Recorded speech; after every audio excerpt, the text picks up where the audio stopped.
What's going on, everybody? It's Afro Think Tank. Today I want to talk about the Anthony Joshua situation in Nigeria and how he lost two of his close friends in a tragic car accident in Nigeria. And, of course, obviously someone who promotes Nigeria and goes to Nigeria and always an advocate for Nigeria, this tragic incident that's now being highlighted because it's happening to a famous person. I think it, tragically highlights one of the most important, tragedies going on in Nigeria. And quite honestly, I'm not surprised. Well, I'm not surprised at the lack of response.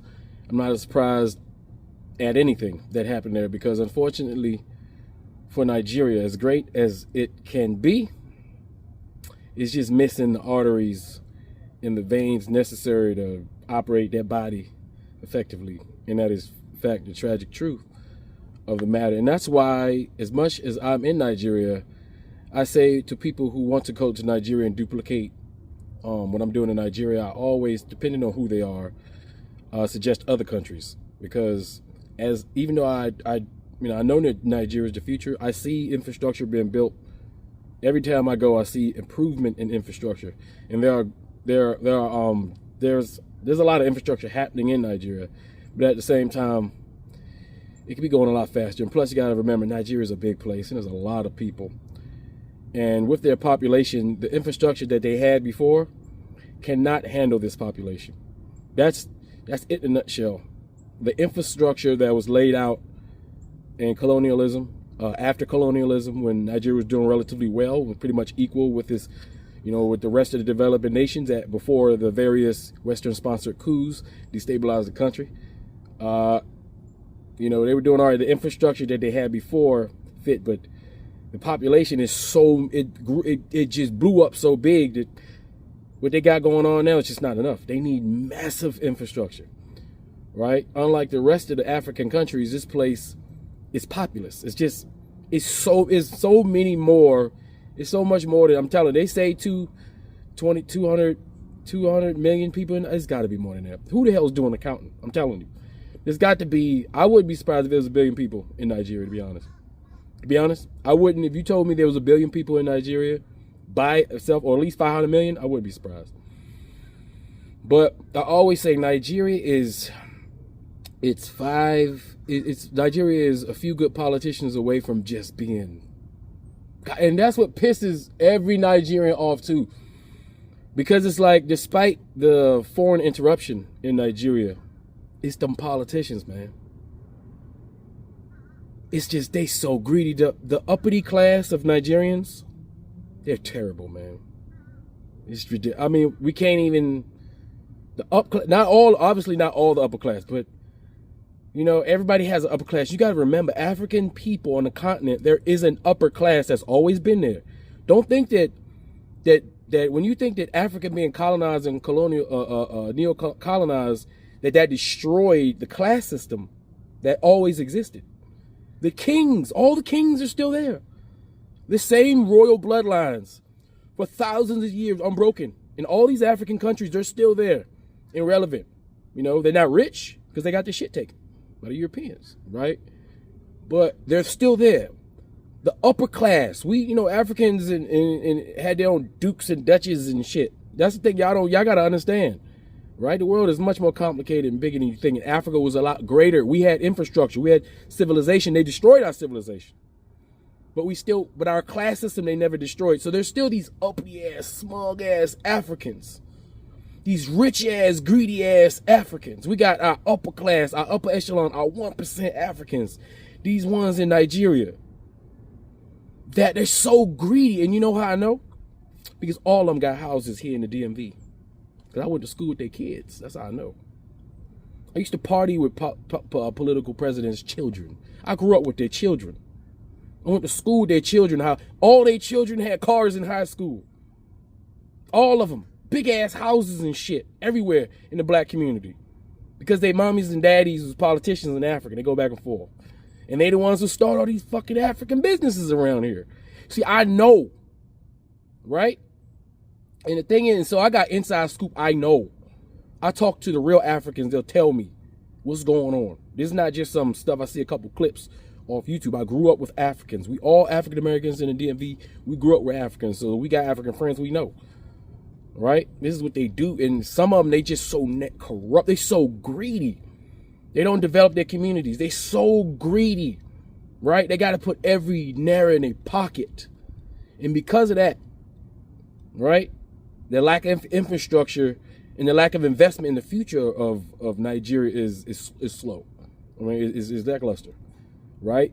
As much money and as proud as these Nigerians are when they get to go into systems that operate where they can utilize their talents effectively, most of these people, they get so comfortable outside of Nigeria, they don't want to go and fix it. The Nigerians in the diaspora can very well go and flood back Nigeria, create systems, create structures. Why are there no private, why are there any Nigerians who are EMTs, who have been in the EMT field, who know other EMTs that can go and create a profitable business for themselves in Nigeria that have at least private EMT services? You know? But even with that, how can they do that when they can't even get the equipment, because you can't even manufacture it there because of all the goddamn corruption with the politics when it comes to importing goods? Because we still got to, Nigeria still has to deal with the embargo of the white Western world trying to stop them from rising, right? On top of that, you got to deal with the greedy ass Africans who, because they capitulate to white supremacy or because they're playing the dirty game that white supremacy plays, they're just as evil and nasty to their own people as the white people. So what is the average Nigerian to do? Leave the goddamn country. A country full of resources. My God, it's disgusting how rich Nigeria is. It's disgusting. The poorest, some of the poorest people in Nigeria physically are rich, but there's no internal system to create an avenue for them to maximize what they got. All these poor ass Nigerians in the rural area, they got thousands of hectares of farmable land. They got thousands of hectares of farmable land with growing agriculture. Already got ready-made freaking harvestable fields. All this goddamn yam and cassava being grown on commercial scales everywhere, and no apparatus for people to export that shit out of the country easily and smoothly. All of the resources that Nigeria has, and because governors and mayors rather be in charge because they want to be little kings, because they can't actually be a part of the royal class, because of that, because they want to prance around and have their local police departments like their private goddamn Dora Milaje goddamn security forces and shit, and they want to feel like God. Because of that, that's why the local people suffer, not because of the local people. Listen, Nigerians are the most talented group of people on the planet. Listen, you give them some duct tape, some hairspray, and a goddamn WD-40, they can fix anything in your car. Any random Nigerian, I guarantee you. I've had this shit happen before. Everywhere I break down in Nigeria, I can literally stop. The next guy walking down can open up my hood and fix that shit. Talent is ridiculous. It's oozing out of Nigeria, but these people don't have a way to express their intelligence because these rich old ass fuckers living in the fucking 7th century are stopping them. Both the Christians and the goddamn Muslims. Goddamn churches everywhere, pristine, best buildings in the poorest neighborhoods in Nigeria. Stealing the money from people. Stealing the money from the market women to make their money in the market. And in every goddamn Monday, Tuesday, Wednesday, Thursday, Friday, you got some sniveling ass pastor like a hip hop artist that know he can gather a whole bunch of women that's very spiritual and get them to spend their last naira and put it in his goddamn basket. Everybody in Nigeria, all the goddamn pastors in Nigeria are scammers. They all think that's the come up. If I make a church and I say, praise Jesus, I can get a whole bunch of religious people to come give me money. And that's what everybody aspires to, because that's the only opportunity in the hood, in the rural areas, is for somebody to be a pastor so they can get free money, so they can feel power, so they can have some feeling of relevance. All these geniuses in these colleges and universities, these little geniuses walking around. These brand spanking new organic black geniuses in Nigeria walking around with all this goddamn talent. There's no reason why Nigeria is not headed to Mars right now. They got everything they need inside of Nigeria to build the world's greatest goddamn space program. And they got all the geniuses to operate that space program. But they're not doing it because some rich ass, old ass chief motherfucking governor and mayor and senator and congressman rather put the fucking money in their goddamn pockets and send it to Georgetown so their sons can go to Duke University, ride around in a fucking Lamborghini when he in high school in Landover, goddamn Maryland, buying up all the real estate and starting American businesses instead of investing in their community. And then their kids get on vacation and go to these villages, right, with all their goddamn money, and they spray and show off all their Western wealth that they done accumulated because their goddamn politician broke fucking goddamn parents, them corrupt ass parents that steal the people's money, send to them so they can live high off the hog here in the Western Hemisphere. And they go to the village every now and then and spray money and show everybody how great America is. And you wonder why everybody wants to come here to America. And then when they get here, they realize it ain't easy if you ain't got the hookup. And then they get caught in that debt trap. And now they went from being miserable in Nigeria because they couldn't find a fucking job to coming here, working 4-5 jobs and being fucking miserable because now you're stuck in the debt trap. While all those rich ass Nigerians and their children are balling out with their fancy cars and telling everybody how great America is and saying fuck you to Nigeria. And you wonder why people trying to leave Nigeria. It's the upper class in Nigeria that's fucking it up right now. Ain't the white people's fault. Ain't no white people walking around Nigeria. As many years I've been going to Nigeria, ain't no white people walking around there. You see a white person every now and then. Nigerians run Nigeria. The only thing Nigerians have a problem with is the international pressure to keep Nigeria from being great. Nigeria can be great. We just need some politicians to make it happen. Don't tell me I ain't got the competence. Y'all got the most intelligent goddamn diaspora in the world. Don't tell me y'all can't do it. Y'all capable. Y'all have a good stock. I should know I'm an African American. We are the first Nigerians out of Nigeria to show you that you can take a Nigerian, put them anywhere in any situation, and guess what they're going to do? They're going to excel. That's what the African American did. When they went to Nigeria, took all of them Igbos and Yoruba and brought them to North America. That's who an African American is. We are Igbos and Yoruba. We still got villages that speak Igbo and Yoruba in America. That's why when I hear people talk about they don't know where they come from, what you talking about? We know where we come from. We never forgot. We are Igbos and Yorubas, brought over here by those Muslim Hausa Arabs. When the Oyo Empire was attacking the Igbo Empire and sending them over there, the freaking Igbo who had the goddamn city-states and shit. Everybody took advantage of the Igbo's governmental system because y'all found the perfect system. If the planet wants to live an economically viable life, we should do what the Igbos did. But them vicious, barbarian, savage Europeans took advantage of it. Y'all didn't even need a military. Y'all had this shit figured out. In the Benin, the goddamn Dora Milaje fighting the Oyo, and the Oyo fighting the Dora Milaje. All y'all internal strife is the reason why we over here. That all happened in Nigeria. Nigeria is a whole bunch of different countries and kingdoms. It's not one country. You guys have to learn to get along with each other. See, while you guys still fighting over shit that happened centuries ago, and that's the whole reason why I exist, while you guys are still fighting over shit, and you rather, if you can't get a piece of the pie, they can't get a piece of the pie. The reason why y'all got problems in your politics because y'all won't let an Igbo be the president. How about that? Because the Igbos are the most intelligent, as far as business-wise, group of people in Nigeria. But you're Yoruba, because you guys are the intellectual group of people in Nigeria, you guys refuse to allow Igbo to ever take charge. Because you think that if an Igbo take charge, they're going to somehow create Belfront, allow them to create Belfront, and then separate the country, and then y'all going to have a whole nother set of problems. And that's why y'all won't let an Igbo become the leader of your country. And that's why y'all keep putting these inept, retarded, illiterate people from up north, them houses, and the goddamn, them houses, and that's why they keep getting in charge. And then you got this guy in here who's supposed to be a Yoruba, right? But he ain't taking care of Yoruba land. He taking care of his pockets. He taking care of France. He ain't taking care of everybody. Well, he doing some good stuff, but he ain't doing everything he could do. Right? He's not as business savvy as an Igbo. Y'all know Igbo will go anywhere and start it and make it economically viable. Y'all need one of those. Because y'all need Nigeria to be ran like a country. Yeah, it do need to be ran like a country. Y'all need it to be ran like a business. Y'all need a business person in there that knows economics, that knows how to manipulate your currency, that knows how to make your country prosperous, that knows how to leverage the resources within your country. That's what they need. Y'all need a businessman. Y'all need an Igbo. That's what they're known to do. That's what they can do. But y'all think they're going to, is that tribal pride. That's that shit. They won't get you to vote. Y'all just can't, I just can't do it. I got to vote for uncle because that's part of my tribe. Even though he's not known for doing what we need to be done to make our country great.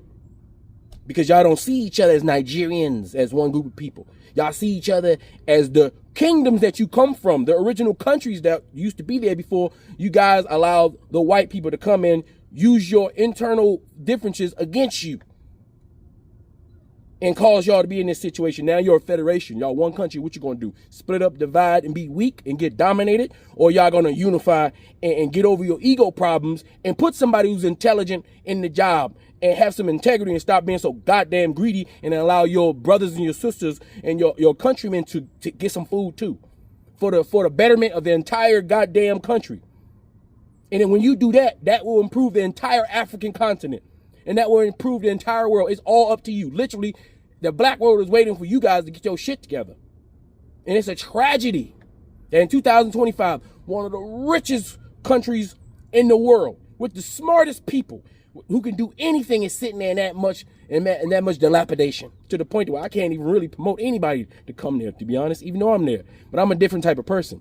You see, that's why the only people that can come to Nigeria are builders. And no, anybody looking to escape the West, to escape poverty, to escape corruption, Nigeria ain't the place for you right now. Because like I say, every country has problems. Every single country has problems. But the thing is, Nigeria's problems are very consequential to the Pan-African movement. You guys are the ones everybody's waiting for. So white people are going to put every one of all white supremacists is putting every tentacle in Nigeria they can. Every corrupt politician is getting their pockets extra filled. Every weakling is getting pressed on extra by every apparatus white supremacy has to offer in Nigeria. Because they're trying to slow you guys down. Every intelligent Nigerian is being poached by every Western nation, being offered all kinds of benefits, all kinds of money to keep you guys brain drained. All kinds of embargoes are being placed upon your people so they can't travel the way they want to travel and take over industry in other places. You guys are under attack from the outside. You guys are enemy number one. You are the embodiment of blackness on this planet. You guys need to understand you are going to be enemy number one. And the only way you ever going to stand up and get what you want is you guys stand up and recognize that. As an African American, I know what being enemy number one is because I am, in fact, one in America. And I'm telling you, you don't have time for this corruption, for this greed, for your internal problems. You don't have time for none of that. It's time to work. You can work on yourself later, right? But it's time to work. You can be prosperous. You don't have to be greedy, right? Tap into your culture. Tap into the better part of your culture, the better part of your tribe, the better part of your nature, the better part of your nation. Just for a little bit, even if you evil, 75% of the time. Come on, tap into some of that 25%. Concentrate some of that good shit that you got inside you right now. Why don't y'all get together and do a good thing? Even if you bad, corrupt politicians, you need to do a good thing for your country, for your community. You be remembered for that, despite all the bad shit you done did. Y'all need it. This is the moment. This is it. Here we go. You know? And if you don't want to do it, some of you other Nigerians, y'all need to step to the plate and y'all need to take over and do what needs to be done, period, and stop being scared. Stop capitulating to these older ones because you respect your elders so much. Y'all respect your elders to a fault. Sometimes you need to move uncle out the way. Sometimes you need to move auntie out the way, respectfully. Your respect is going to keep you down because these older folks use that respect to keep you right where you are, silent and compliant, while they continue to take over you. Remember, pieces of shit criminals get old too. And we got to tell the difference between elders that deserve the respect and criminals that just continue to get old. You understand? So anyway, this is a sad thing. I feel bad for Anthony Joshua. He shouldn't have to go through this. Not in that country. No one should have to. Everything that America has, Nigeria should have. And y'all should have it. And y'all can have it. Whenever you decide collectively to do it. The people who are in charge. The people that pull the lever. All auntie and uncles and them. How many zeros do they need to add to their bank account before they're going to do something for their people? And one of the people going to say enough is enough. And it's time for me to stand up and fight. And not care about the consequences or what that rich person, what rich uncle and rich auntie can do to me if I stand up and protest against what they're doing to me. and my peoples. It's time for people to grow some collective balls and put foot to collective ass. That's what has to happen. Anyway, y'all tell me what y'all think in the comment section. It's Afro Think Tank. Learn something, teach something. I'm out. Free Sudan! Boycott diamonds and gold! Free Sudan! Boycott diamonds and gold! We most definitely cannot forget about the people of Sudan. Thanks for watching Afro Think Tank. Don't forget to like, share, and subscribe. And follow me on Substack and Patreon for more content. Remember, it's Pan-Africanism or nothing.